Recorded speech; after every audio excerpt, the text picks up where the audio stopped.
आपण आज हे दुसरं सूत्र शिकणार आहोत, शात.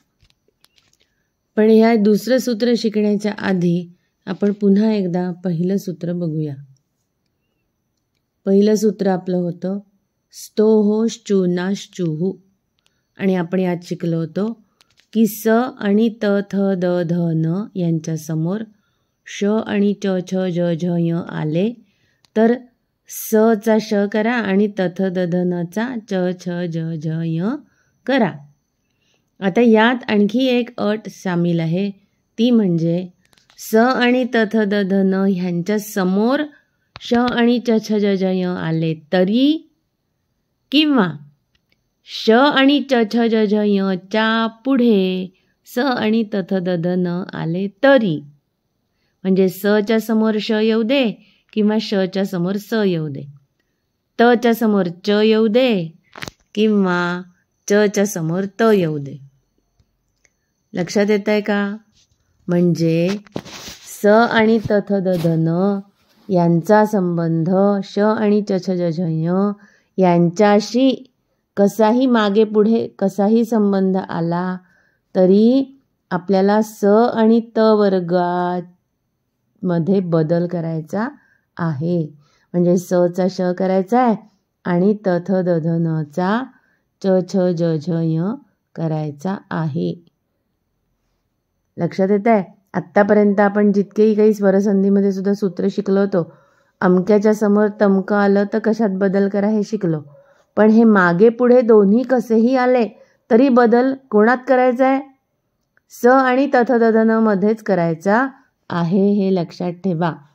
जसं स आणि त थ द ध आणि न यांच्या समोर जर श च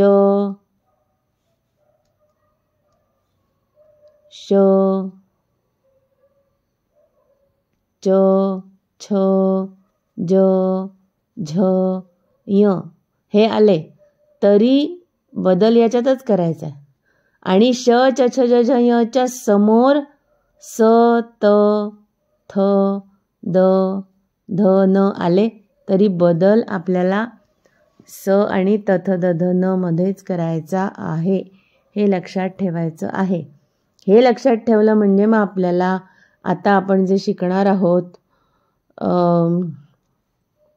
पुढचं सूत्र ते आपल्याला लक्षात येईल. आपलं पुढचं सूत्र आहे शात. आता या शात सूत्रामध्ये काय सांगितलेलं आहे की स आणि त थ द ध न यांच्या पुढे च आणि च छ ज झ य श आणि च छ ज झ य आले तर ठीक आहे, पण श च्या पुढे स आला आणि च छ ज झ य च्या पुढे त थ द ध न आला तर मात्र बदल करायचा नाही. म्हणजे मागच्या सूत्राचं हे अपवाद सूत्र आहे.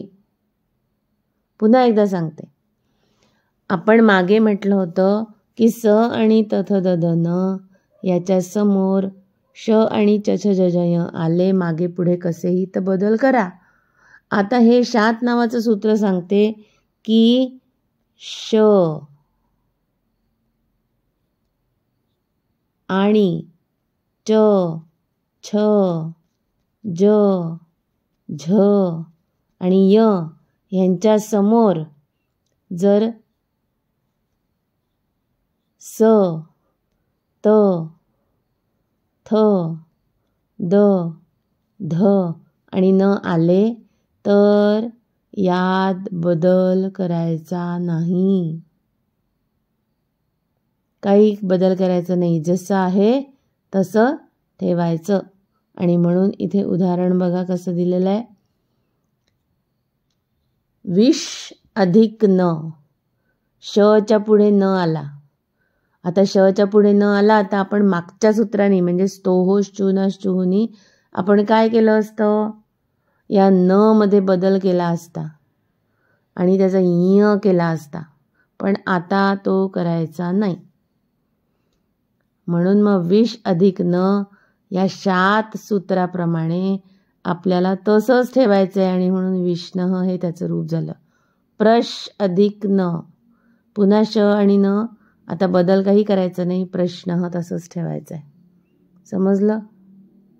नक्की समजलं? ओके.